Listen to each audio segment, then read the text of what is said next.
Imagina se eu tivesse usado o stop em BB Seguridade. Deus me livre. Imagina se o Barsi tivesse, em algum momento, desde 1970, vendido o Banco do Brasil por Eu acho que tudo se resume que você não só estaria confortável com esta perda, mas você estaria confortável em comprar mais durante este período? Porque, geralmente, até boas empresas sofrem de tempos em tempos. Né? Então, a gente estava falando do Warren Buffett, que tem ali uma rentabilidade invejável de 20% ao ano, mas não é 20% ao ano todos os anos. É no acumulado, a média anual. Né? Então, ele já amargurou também 3 ou 4 vezes ao longo da sua trajetória quedas superiores a 50% na cotação da Berkshire. Quer dizer que a empresa piorou? Não. Mas a expectativa ou a perspectiva dos investidores sobre aquela ação específica ou sobre o mercado, às vezes não é nem sobre uma ação ou setor específico, é sobre o mercado, às vezes contrafluxo no argumento, piorou. E aí você vai estar fazendo um bom negócio ao comprar mais ações dessa empresa que despencou 50%. Foi o que aconteceu comigo na BB Seguridade. Eu fiquei 2 anos comprando BB Seguridade, o papel veio de, 32, quando chegou a 26, eu falei, puta, acho que já começou a chegar num preço legal, comprando todo mês, até que chegou aos R$18. Beleza, comprei todos os meses. Houve um descasamento, né, entre IGPM e IPCA, enfim, o IGPM subiu muito mais rapidamente, você tem um descasamento entre ativos e passivos, mas é um efeito temporário no balanço. O IPCA, de novo, o IPCA alguma hora vai acompanhar, enfim. Então, analisei, entendi a empresa, vou comprar. No momento que a taxa de juros subir, seguro é o negócio para se ter na carteira. Mas não quando a taxa de juros já subiu. A taxa de juros está lá embaixo. Porque o cara tem basicamente trabalhar com float, uma tesouraria. Então, a hora que esses ativos estiverem lá, corrigida mercado, isso vai ser um caminhão de dinheiro. Então, fui comprando. Não tinha certeza que ia subir.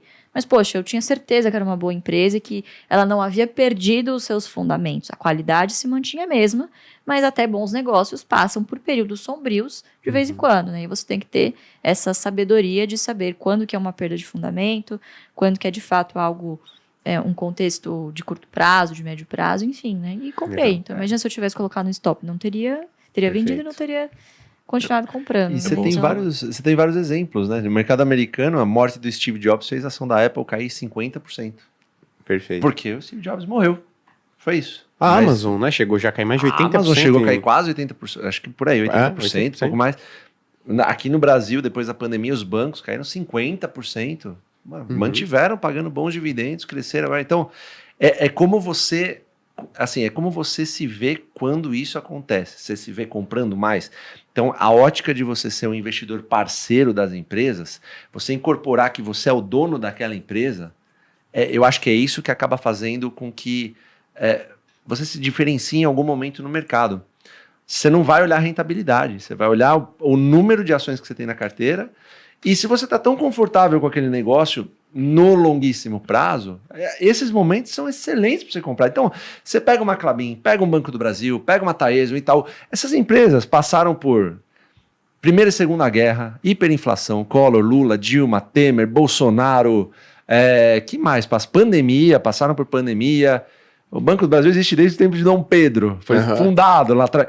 Então, assim, você acha que alguns desses fatores vão botar em xeque assim, empresas e negócios tão sólidos como esses, que já sobreviveram a tudo isso? Se a resposta for não, você tem uma puta oportunidade de comprar essas empresas quando a coisa degringolar. E vai degringolar. Especialmente aqui no Brasil, né? Porque a gente tá sempre em crise. Tem um meme que fala, eu não sei se vocês já viram, tipo, essa é a diferença. O Brasil tá sempre em crise. É dos Vingadores, né? América, esse é o meu segredo, a gente tá sempre. Os caras reclamando de inflação a 6%, falar, bicho, isso, né, cara? Aqui o nosso segredo é esse. Isso é muito legal, porque as pessoas se preocupam demais com a inflação. Total. E aí, hoje você pega uma boa parte das empresas que muito provavelmente estão na carteira de vocês, elas passaram pelo período de hiperinflação. Total. Né? É mais de 1000% em um ano.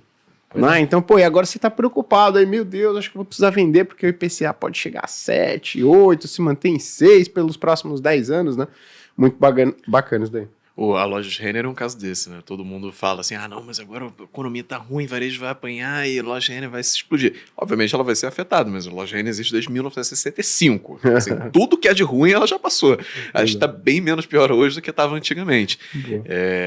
Mas é legal vocês trazerem esse ponto de avaliar o que é o preço médio e o que é o preço médio. Que o que diferencia um do outro é se você conhece o que está fazendo ele cair ou não. Se eu souber e entender o que está acontecendo, e sentir confortável, achar que é uma coisa momentânea, que não afeta tanto, aí legal, preço médio.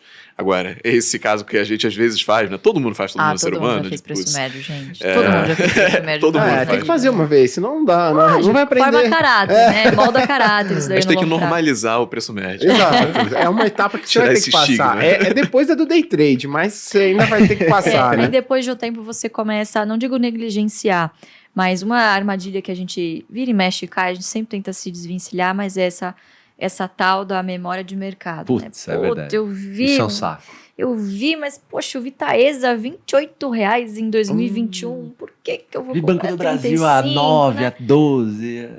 Total. Pois é, mas aí você começa a se desvencilhar um pouco do seu preço médio e pensar bastante em preço teto, que a gente sempre tenta fazer. O que é o preço teto? É o máximo que você pode pagar por uma ação baseado naquilo que você deseja de retorno mínimo. No nosso caso, a gente usa de dividendos de 6% ao ano, né? Nossa, mas 6% ao ano com a taxa 13,75%? É 6% ao ano consistentemente sobre uma base crescente, afinal você só vai comprar essas ações. Você tende aí, por exemplo, a gente tem o Barsi, né? Tem o John Cost de mais de 1000% na carteira dele. Então, onde você vai achar um investimento que te pague 1000% na renda fixa? Você não encontra, né? Mas, de novo, isso é construído.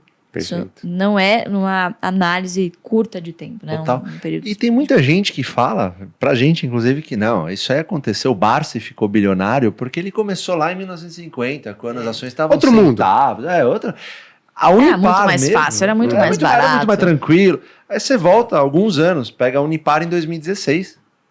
A Unipar em 2016, quem pegou em pouquíssimo tempo, pega uma Taesa de 2015, 2014 para cá, pega o próprio Banco do Brasil, você pega essas empresas e você vê que a estratégia ela é atemporal. Não adianta quererem bater assim, em algo que assim, sistematicamente comprova por si só o que acontece com o seu dinheiro com o passar dos anos nessas boas empresas. Então o cara fala, mas o Barsi comprava quando era, centavos. Hoje ele mesmo fala, corte de podcast, que a ação do Banco do Brasil hoje tá mais barato do que naquela época. Qual era o múltiplo dessa empresa há 40 anos atrás, gente? Sim, exato. Muito mais esticado, com certeza. A lucratividade, a rentabilidade era muito menor. Total. Então, os ganhos de eficiência ao longo do tempo, principalmente em Banco do Brasil, aumentaram muito. Perfeito. Então, vocês têm um medo, assim, de ter uma ingerência estatal? Esse medo que todo mundo tá vendo?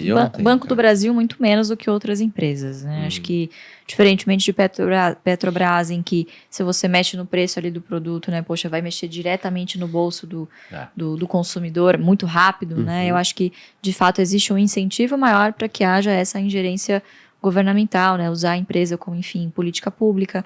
Agora, o Banco do Brasil que tem que sempre estar muito atento é a qualidade do crédito que vai ser ali realizado, né? Isso sempre tem que estar, obviamente, de olho, porque um dia vai chegar no bolso do contribuinte, mas ele não vê isso, não é tangível para ele, né? Isso vai se perpetuando em ondas, né? Isso vai, enfim, chegando em cadeia ao longo da economia, e um dia ele vai ter que pagar a conta, mas ele não sabe que a conta veio dali, entende? É diferente. Eu costumo dizer que assim, a gente gosta também de Banco do Brasil, e sempre que pergunto eu falo o seguinte, olha, por que a gente gosta de Banco do Brasil e não de Petrobras? Porque, o que te incomoda quando você vai no mercado todo dia ali, ou você vai abastecer o carro todo dia? O que te incomoda mais? É você lá, chegar em casa, ligar a televisão e ver assim, foi divulgado o PIB abaixo das expectativas, ou você abastecer o carro toda semana e ver o preço da gasolina subindo? Exatamente. Qual que incomoda mais o consumidor, a população? Qual que tem um apelo maior, né, em termos de popularidade? É o preço do combustível. Você vai abastecer, papo no cafezinho do trabalho. Você vê o preço do combustível, mas tem um posto lá, cara, que tá, 10 centavos mais barato, e tem uma fila.